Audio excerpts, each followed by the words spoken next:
Walters is located just down the street from Audi Field. Visit Walters before and after DC Defenders games. Next one is this Sunday at 4 o'clock. We're driven by the search for better. But when it comes to hiring, the best way to search for a candidate isn't to search at all. Don't search, match with Indeed. Indeed is your matching and hiring platform with over 350 million global monthly visitors, according to Indeed data, and a matching engine that helps you find quality candidates fast. Ditch the busy work. Use Indeed for scheduling, screening, and messaging so you can connect with candidates faster. Leveraging over 140 million qualifications and preferences every day, Indeed's matching engine is constantly learning from your preferences, so the more you use Indeed, the better it gets. Join more than 3.5 million businesses worldwide that use Indeed to hire great talent fast. And listeners of this show will get a $75 sponsored job credit to get your jobs more visibility at Indeed.com/Blue Wire. Just go to Indeed.com/Blue Wire right now and support our show by saying that you heard about Indeed on this podcast. That's Indeed.com/Blue Wire. Terms and conditions apply. Need to hire? You need Indeed. Ball creeps to his lead off third. The set at the belt in the 2-0. Swing a long drive down the right field line. If it's fair, it's gone. It's way back there. It's fair, and it's gone. A line drive, two-run homer for CJ Abrams. Nationals lead it 2-0. Home run number 7 for CJ. Out of here in the blink of an eye. A line smash right down the right field line. Now the set to 3-1. Swinging a line drive over the leaping shortstop Brujan. It's a base hit up the gap. Meneses will hit home and score. Vargas will turn and hold it first with an RBI single. And the Nationals now lead it 7-2. Vargas has a pair of hits. That's his 5th RBI of the season. And the Nationals keep on pouring it on here in the 7th inning. And welcome to Nats Chat for Tuesday, April 30th, 2024. Along with MASNsports.com Nationals insider Mark Zuckerman, I'm Al Galdi, host of the Al Galdi podcast. And for the first time since a 7-6 win at the Cincinnati Reds all the way back on March 30th, the Nats are 500. As for the first time since September 2019, the Nats have authored a 4-game sweep of a regular season series. Monday evening, a 7-2 win at the Marlins to complete a 4-game sweep. The Nats for this regular season are back at 500, 14-14. The Marlins, they for this regular season now are a major league worst 6-24. If you would like to sponsor the Nats Chat podcast, email Tim Shovers at natschatpodcast@gmail.com. You can sponsor the show for a particular game or series or more. So the Nats in recent seasons had been bullied by the Marlins. We had talked about this. Why this was the case is still hard to say, but the Nats over the previous 2 regular seasons went just 6-26 against the Marlins. Let that sink in, 6-26. But the Nats in this 2024 regular season campaign now are 4-0 against the Marlins. Mark, the Nats in this series did the bullying to the Marlins.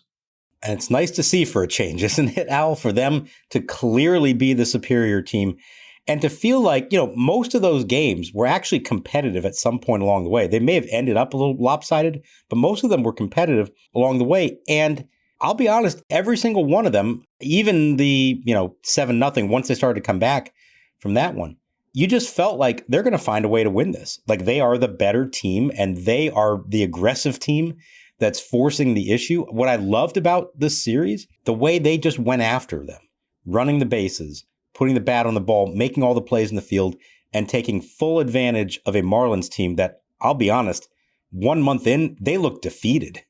They look like they're done already, like they're counting down the days, and there's a long, long way to go. So all the credit to the Nationals for taking advantage of that and clearly defeating an inferior team. They're going to get to play them another, 9 times this year? You hope they enjoy some more success against them because they've earned it after what happened the last couple of years against Miami.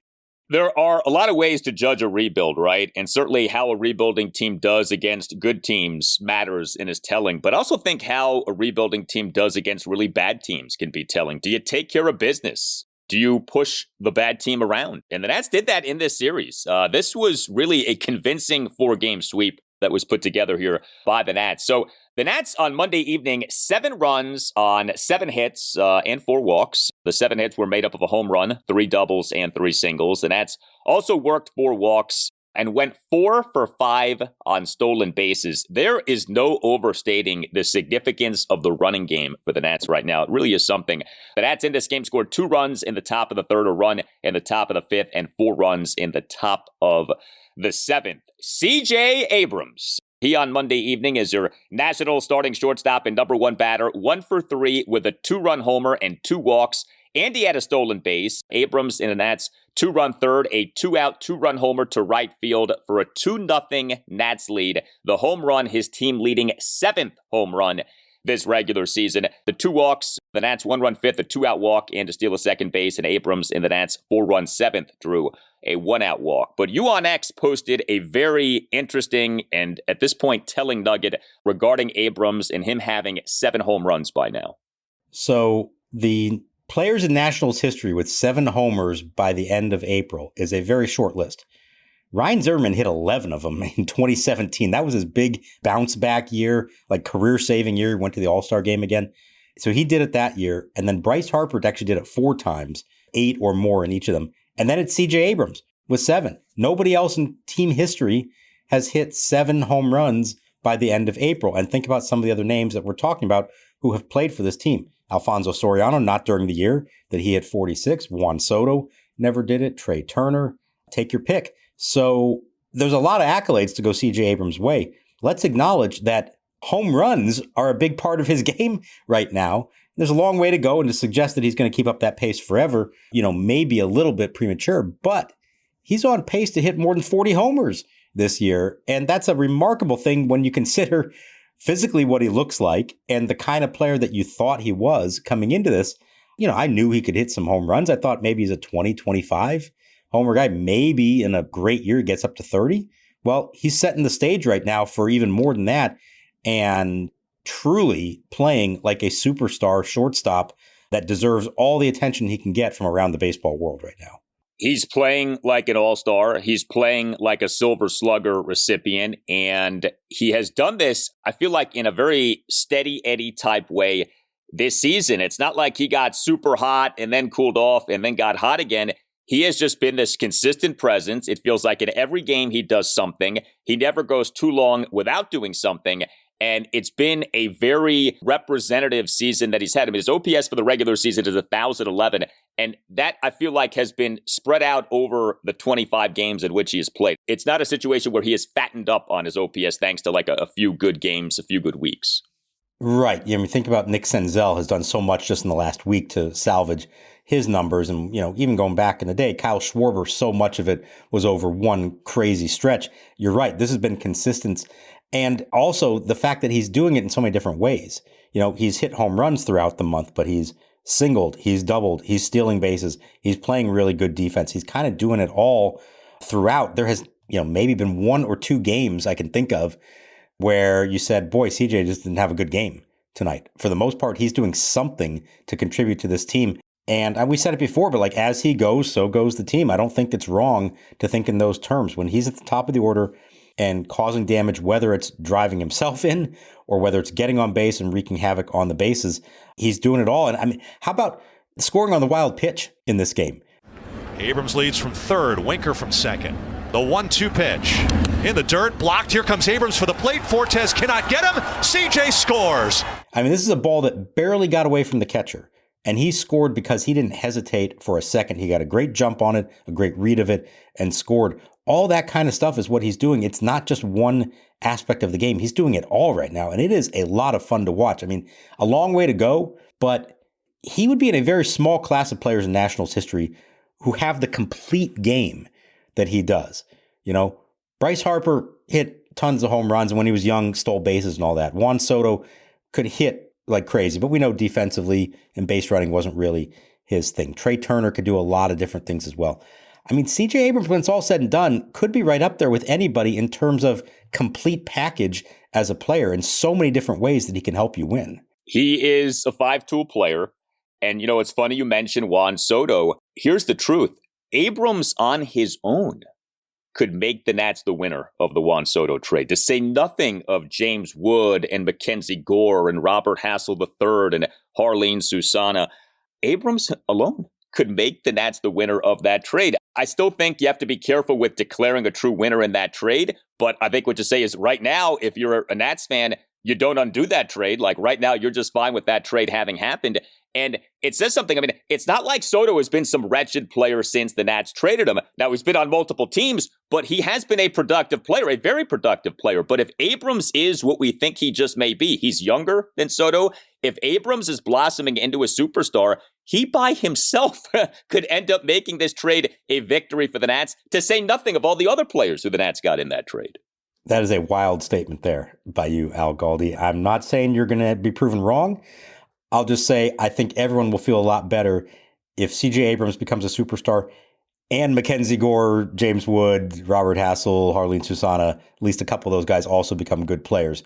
That'll really make it a win. 1-for-1, I don't know, just because of who he was and what they gave up, I feel like psychologically you need to have more than one star player come out of that. I get what you're saying, but I feel like you truly know you won that trade when multiple players you received turn into great players. But CJ Abrams alone stacks up pretty favorably right now with Juan Soto, who, like you said, is off to a great start. They love him in New York. He's done nothing wrong for them. The other thing, too, is you're paying Abrams nothing. For now. Right. You have a few years on this. I mean, there's a conversation to be had here of the Nats aggressively pursuing a long-term extension with Abrams, although you could argue it's already too late. This is the problem with these guys when you don't lock them up before they blossom. Once they blossom, it in many respects is too late. But for now, you're paying the guy peanuts and he's playing like a superstar. And if this is who he is, and that's an if, right? But if this is who he is, that's an extreme bargain. And that's the kind of thing that can carry you through for a few seasons. So we'll see. Yeah, there is a conversation to be had. People are already talking about it, as they should. We talked about it this spring. I did feel like if I'm the Nationals, I was going to go all in and make him some kind of offer that you hope he could take right now before he turns into even more. We looked at the comparison of Bobby Witt Jr. in Kansas City, who had very similar numbers after his first full season with them, then had a big year and then just got a $300 million extension from Kansas City. If Abrams does this all year long, that's what he's going to be looking at next winter. Doesn't mean they couldn't get that done, but the price tag is only going to go way up the longer this goes on. Yeah, and that's why this past offseason, I thought there was way too much focus on the Nats not spending on external free agents and way too little focus on the Nats not signing an Abrams or a Josiah Gray, let's say, to one of these contract extensions that are team-friendly, that are compelling to the player, that eat up the arbitration seasons and maybe some free agent seasons. And I think it may already be too late with Abrams. We'll see. But like, if this is who he is, the motivation on his end to get one of these deals done goes down, and you start playing the Juan Soto game of you have to overpay. You have to make this Godfather type offer to get the guy. So we're getting way ahead of where, we are, but it is worth considering here. And, that's part of the job of Mike Rizzo. You have to be ahead of where you are. You have to be thinking, beyond the present. You have to be looking toward the future. So it is an interesting circumstance. If Abrams is becoming this superstar player, what you do, where you are contractually with the guy. As always, though, we have to remind people this isn't a one-way street. We don't know what, if anything, they have offered him at this point. I'd be very surprised if they hadn't at least broached the subject with him and his representatives. Obviously, nothing has happened yet that we're aware of, but it is a two-way street. As always, it's not fair just to say, boy, why haven't the Nats locked this guy up yet? Maybe they have tried, for all we know, and maybe he's just not up for that at this point. You'd love to think there's a number right now that could get him to do it, and not being a Boras client, you're always hoping that maybe there's a better chance there. But for all we know, they've made him a big-time offer, and he said no at this point. Well, I hope they have, because I think that would make a whole lot of sense and prevent the dance that this team has had to dance way too often.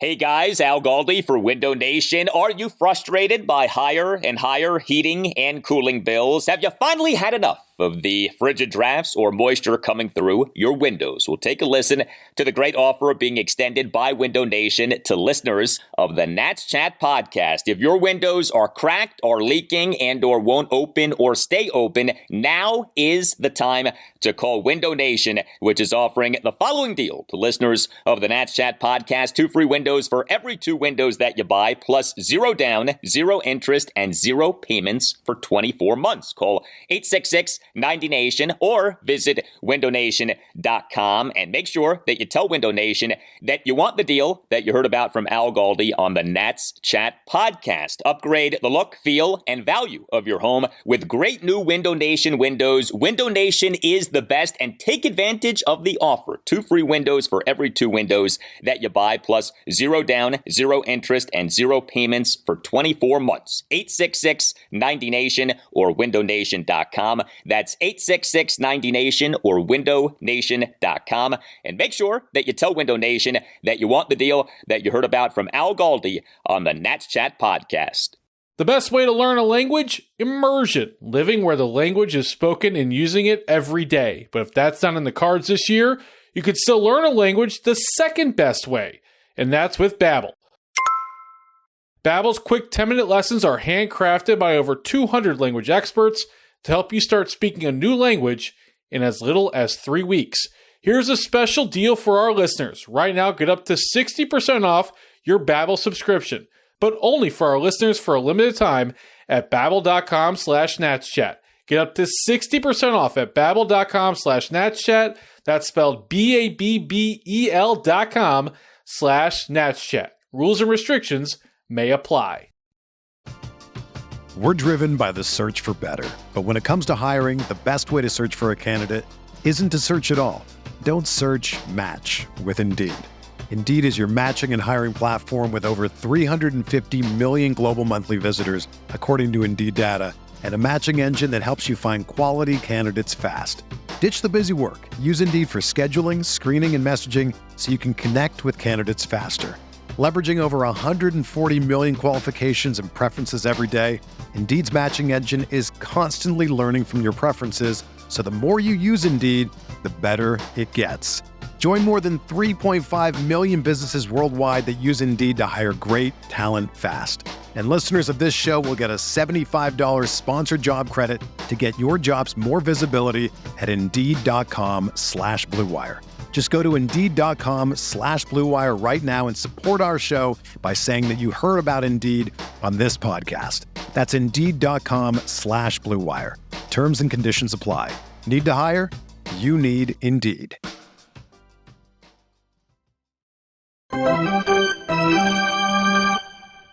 2 balls, 2 strikes. Winker at third. The pitch from Nardi.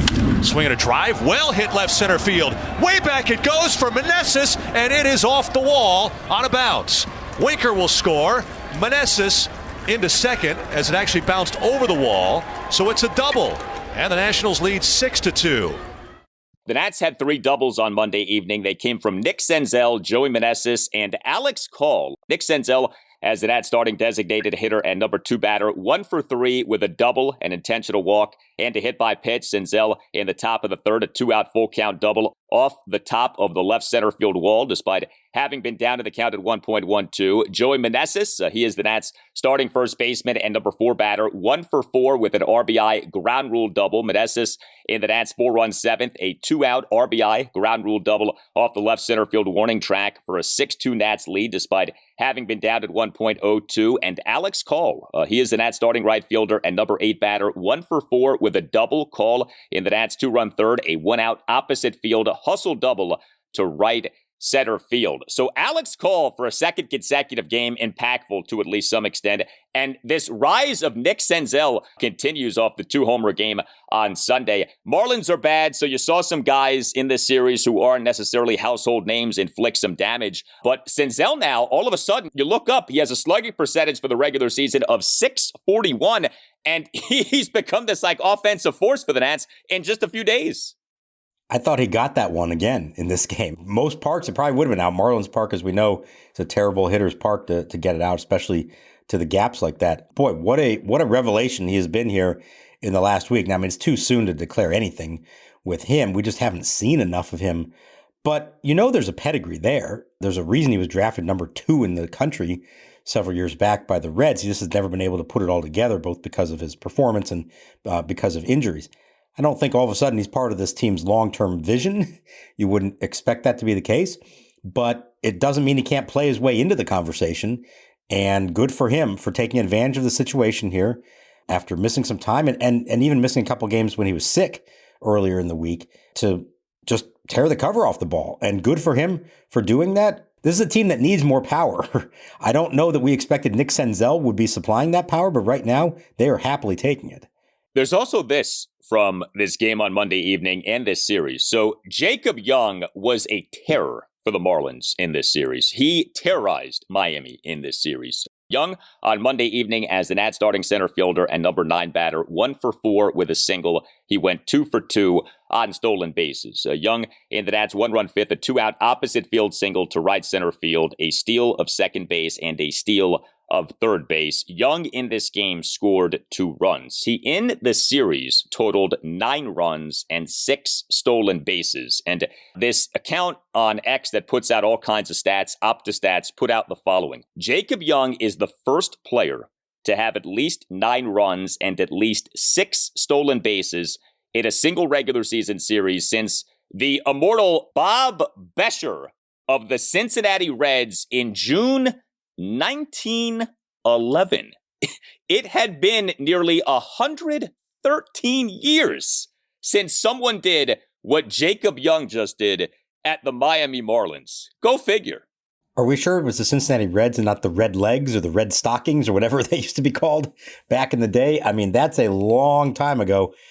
Now, the 4-game series helps with this a little bit. You don't have as many of those, but man, you score 9 runs, you're getting on base a lot and you're putting yourself in position to do a lot of great stuff. And he is still perfect in the major leagues on stolen bases. There was a brief moment in this game when it looked like he had finally been thrown out, and it turns out it was ball 4 to the batter. Otherwise, he might have been out. Again, like Senzel, we don't think of Jacob Young as a big part of the long-term puzzle here. We certainly know who in their perfect world is going to be starting in their outfield here in the near future. But that doesn't mean he can't play his way into the conversation.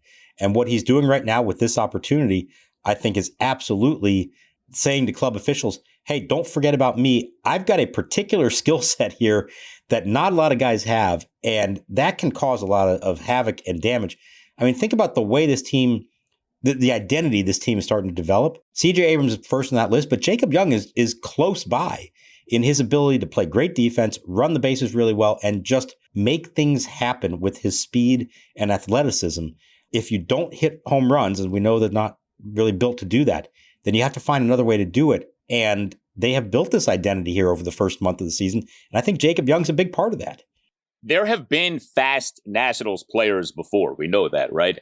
But has there ever been a Nats position player whose primary strength has been speed, has been the stolen base, the way it is for Jacob Young? Like Trey Turner was fast, but he brought other things to the table, right? Batting, defense. It's not like Young is incompetent when it comes to batting and defense, but the speed clearly is the thing. The speed is the difference maker with him. The speed is what really brings the value.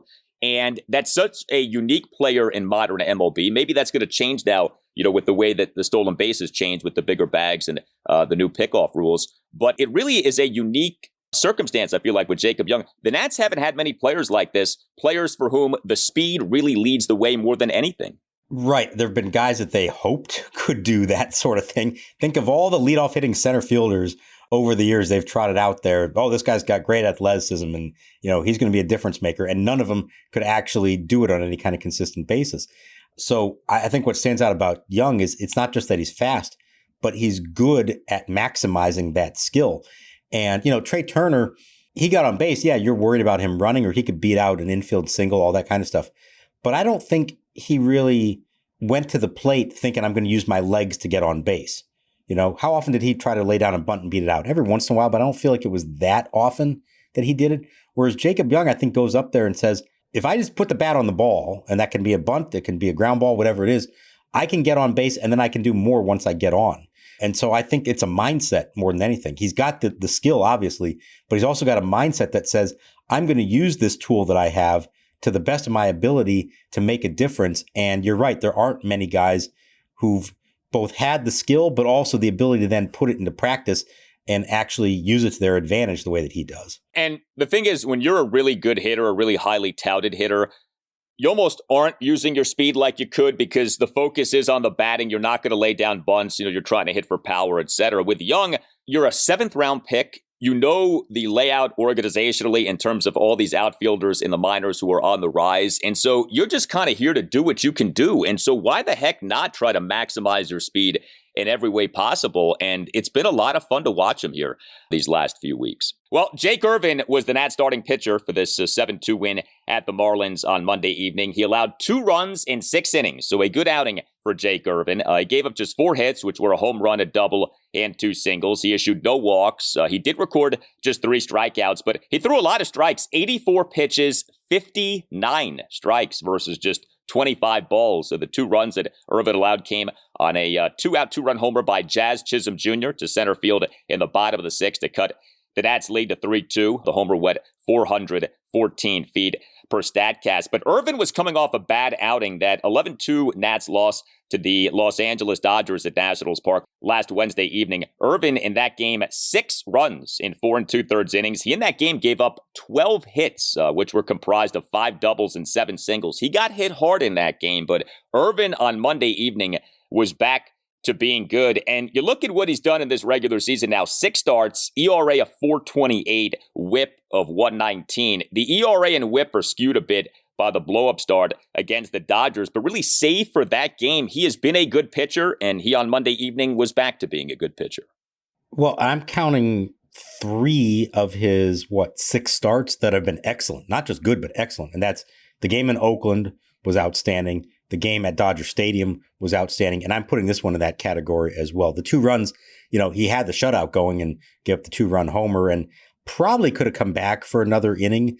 But I think the long layoff, that's when the Nats had a long inning going. And because he had topped 100 pitches last time out, I think they probably purposely went into this one saying, we're going to keep the pitch count down. So that's 3 starts of his last 4 that I would call excellent. And what do they have in common? Strike throwing. Working fast, throwing strikes, getting quick outs, not messing around, and being very aggressive. And I think that's who he can be at this point. I think we're seeing that he has that ability. Now, it helps when you're facing the A's and the Marlins, but he also did it to the Dodgers, at least the first time facing them. And the more you see it from him, the more you say, okay, this is in there. He has this ability and he can do it not just randomly, but, consistently 3 out of 4 times now. That makes you say there's something there. This guy can be maybe something more than we thought he was going to be when he first came up.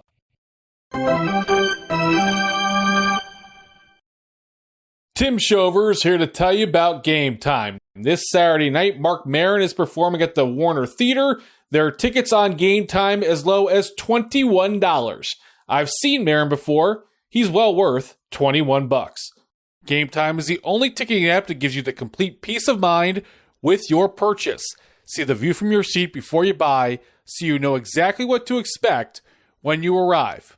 Buy tickets in seconds with 2 taps. Take the guesswork out of buying tickets with Game Time. Download the Game Time app, create an account, and use code NATSCHAT for $20 off your first purchase. Terms apply. Again, create an account and redeem code NATSCHAT for $20 off. Download Game Time today. Last minute tickets, lowest price, guaranteed. Football season may be over, but the action on the floor is heating up. Whether it's tournament season or the fight for playoff home court, there's no shortage of high-stakes basketball moments this time of year.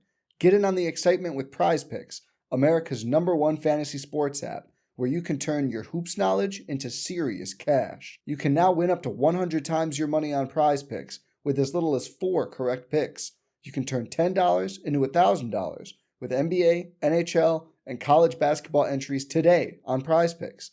Prize Picks even offers injury insurance so that your entries stay in play even if one of your players gets injured. This week on Prize Picks, I'm selecting Giannis Antetokounmpo for more than 32.5 points and LeBron James for more than 8.5 assists. Download the app today and use code BLUEWIRE for a first deposit match up to $100. That's code BLUEWIRE on the Prize Picks app for a first deposit match up to $100.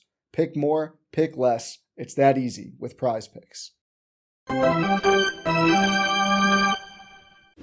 the pitch, fastball, right in there, strike three called. A Curly W and a 4-game sweep of the Marlins in Miami are in the books. Final score, the Washington Nationals 7, the Miami Marlins 2.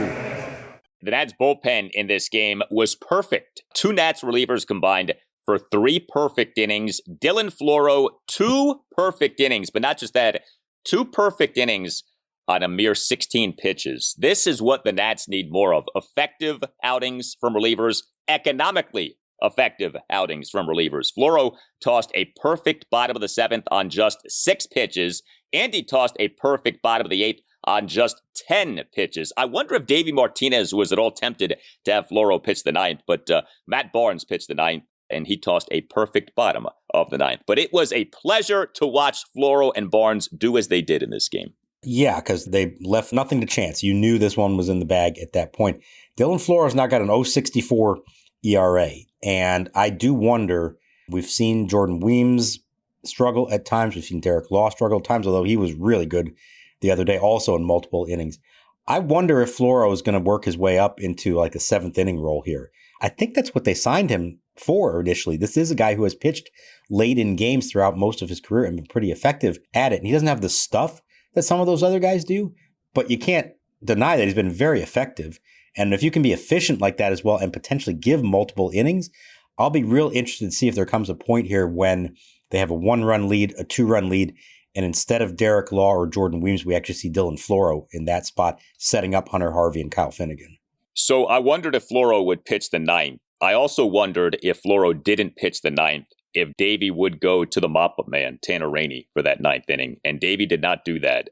We have not talked about what happened with Rainey in the 11-4 win at the Marlins on Saturday, but in what is like the ultimate mop-up inning, Rainey struggled in that game. Bottom of the 9th, he allowed 3 runs. He gave up a 1-out triple, a 1-out RBI single, a 1-out 2-run homer, and a 2-out single. It's becoming like untenable with Rainey, and I do find it telling that Davey, for the 9th inning in this game on Monday evening, you have a 5-run lead, goes to Barnes and not Rainey. And I do wonder if you're not going to pitch Rainey in that circumstance. And I understand it. I mean, that outing on Saturday was really rough, and his season has been really rough. But if you're not going to pitch Rainey in that circumstance on Monday evening, when exactly are you going to pitch him?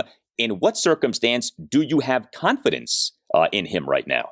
Right. I think the fear of using him in this one is the moment he gets in trouble and a couple guys are on base, all of a sudden you're calling down to the bullpen and Finnegan's warming up in a game that you led by 5 runs in the 9th. And it's managing scared, but I understand why you do that given what we have seen from Rainey. I don't know what the answer here is. You find those low leverage spots for him, but if he's not even having success in those, and it's not like he's a length guy who's going to give you multiple innings when your starter gets knocked out early or something like that, there's not a lot of good answers there. And at some point, they may have to face a decision there. It's been unfortunate. But as we said all along, not everybody comes back from Tommy John as good or better than they were before. And let's remember in Tanner Rainey's case, while there were good moments that he's had in the past, this was not a truly established dominant late inning reliever prior to the injury. You add the injury to it, and the velocity has not come all the way back. And he's clearly last on the totem pole in the bullpen. And yeah, you're going to reach a point here, maybe whenever Robert Garcia is ready to come back, because you're going to give up on Jacob Barnes, who's been good for you so far. Maybe you do have to consider making a move at that point. Yeah. And, you talk about low leverage. Up by 5 runs, I mean, there aren't many lower leverage spots that the Nats are going to be in, right? I mean, a 5-run lead in the 9th inning, but even then, we do not see Tanner Rainey.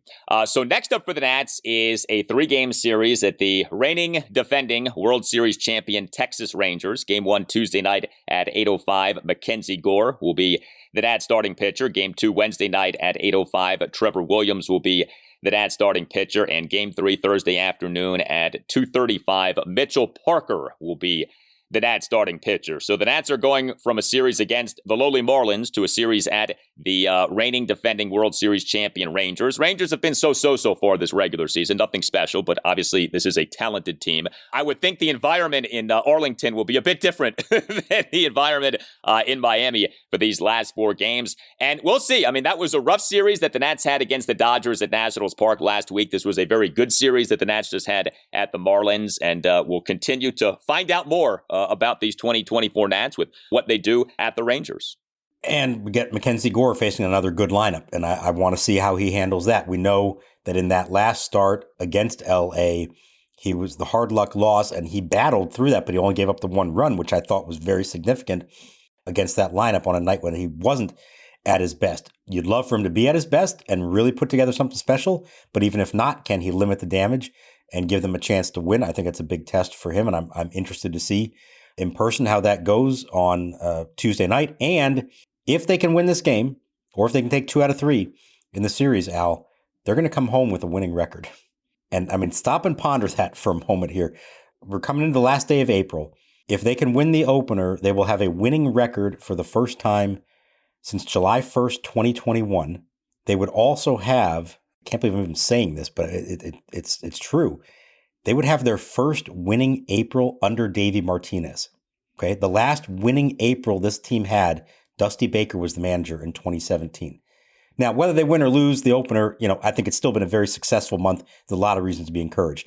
But boy, how good would that sound to finish the month of April with a winning record and actually do something that the 2018, 2019, 2021 Nationals did not do, and actually have a winning opening month to a season. That really is crazy. I mean, that really is one of those stats that you don't anticipate, but it does make sense when you think about it. Nats have not had a winning record at any point this regular season. Like you just said, haven't had a winning record in forever at this point, but that could all change on Tuesday night. And the Nats are beginning a lengthy stretch of series against American League teams. You have the 3-game series at Texas, then a 3-game home series against Toronto, a 2-game home series against Baltimore, a 3-game series at Boston, then a 3-game series at the White Sox, and then finally a 3-game series at a National League team in the Philadelphia Phillies. But, we all get it. The schedule now is different. You only play 13 games apiece against your division rivals. But, man, all of these games against American League teams coming up for the Nats. It's different. It is very different. It's still trying to get used to that idea. I don't know if it's intentional if there's so many of them in a row. I do feel like we're really not seeing the NL East hardly at all here so far. But, new blood, a chance to see some different teams, some different players that we don't normally get. I think fans have preferred this from what I can tell here early on, but it is strange. It is definitely something to get used to. Yeah, and with the universal DH now, American League, National League has never meant less. I mean, there's no difference. And, to me, you're never going to do away with the leagues and the divisions. I get that. There's too much tradition, too much history, but you don't even need them anymore, to be honest with you. Like, you could put everyone together at this point because it's all a big mishmash with everyone playing everyone as often as that is the case. We have a shout out to deliver. A happy 12th birthday to Wilson, who is a huge Nationals fan and a frequent listener of the Nats Chat podcast. We hear from his mom, dad, and Caroline that they especially enjoy listening to the podcast on their way to weekend baseball tournaments, and they are hoping for a CJ Abrams home run and a Nats win today. Well, you got a CJ Abrams homer and a Nats win on Monday evening, so it would be lovely to get those same 2 things on Tuesday night. And concludes mom, dad, and Caroline. Hope Wilson, you have a great birthday, and we certainly echo that. A happy birthday to Wilson. As the father of a 12-year-old myself, I can appreciate this very much. Good job, Wilson. Appreciate you listening to us and growing into a baseball fan and a smart baseball fan by listening to us every night, right? We appreciate that very much. Absolutely. You tell us what you think. Hit us up on X at Nats_chat. You can email the podcast, natschatpodcast@gmail.com. We have a YouTube channel that we invite you to check out. Just search Nats Chat. Our YouTube handle is at Nats Chat Podcast. We have a website that we invite you to check out as well, natschatpodcast.com, at which you can buy a Nats Chat podcast t-shirt. All Nationals radio highlights on Nats Chat are courtesy of 106.7 The Fan. For Mark Zuckerman, I'm Al Galdi. We thank you for listening, and we'll talk to you next time on the Nats Chat Podcast. was a good series. So get on a plane and go to Texas, and just continue to play the way we're playing, and we'll be in good shape.